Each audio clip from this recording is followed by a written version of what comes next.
आणि यानंतर आपण पुढची बातमी पाहूया। भाई दादा अप्पा यांच्या वाढदिवसाचं सेलिब्रेशन पुणे आणि पिंपरी चिंचवडच्या चौकात आणि गल्ली बोळात होताना पाहायला मिळतं। वाढदिवसाच्या नावाखाली मध्यरात्री 12च्या ठोक्याला मोठ्यानं फटाके फोडणं, धांगडधिंगा करणं असे प्रकार सर्रास घडतात। पण या भाई दादा अप्पांनाही लाजवेल असा प्रकार एका पोलीस शिपायानं करून दाखवलाय। ठिकाण सांगवी पोलीस स्टेशन समोर, वेळ मध्यरात्री 12 वाजताची। रात्री बरोबर 12च्या ठोक्याला आकाशात फटाक्यांची आतषबाजी झाली। रस्त्याच्या अगदी मधोमध लावलेल्या टेबलावर दादा असं नाव लिहिलेला केक ठेवला गेला। फायर गन आणि स्काय शॉट्सनं आतषबाजी करत पोलीस शिपाई प्रवीण पाटीलनं केक कापला आणि पुन्हा एकदा एक फटाक्यांची माळ फोडली गेली। पण या बर्थडे पार्टीला 2 स्पेशल गेस्ट हजर होते। पुण्यातले कुख्यात गुंड विशाल काळे आणि दीपक बागडे। पोलिसाच्या वाढदिवसाला या गुंडांनी हजेरी लावली आणि भर रस्त्यात हा बर्थडे सेलिब्रेशनचा घाट घातला। धक्कादायक बाब म्हणजे रील स्टारलाही राजवेल अशा पद्धतीनं धांगडधिंग्याचं ड्रोन कॅमेऱ्यातनं शूटिंग झालं। हा व्हिडिओ स्टेटसवरती टाकून सोशल मीडियावर व्हायरल केला।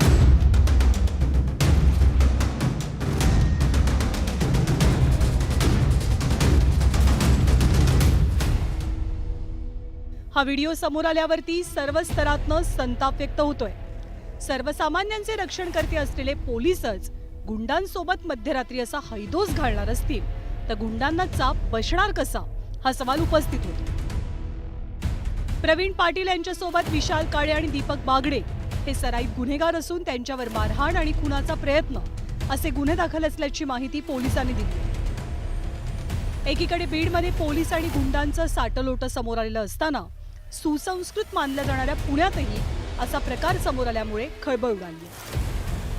पोलीस आणि गुंडांचा संबंध अधोरेखित करणारी ही घटना आहे आणि म्हणून या पिंपरी चिंचवड शहरातल्या नागरिकांची सुरक्षा राम भरोसे आहे की काय अशा प्रकारचा प्रश्न निर्माण होतोय।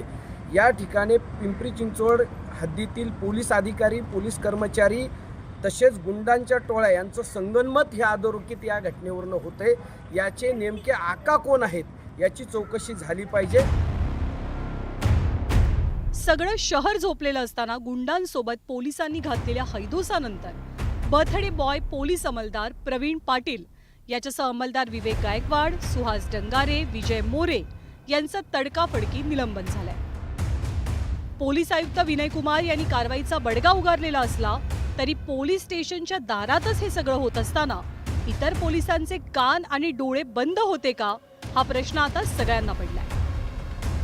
गोविंद बाकडेसह ब्युरो रिपोर्ट, न्यूज 18 लोकमत।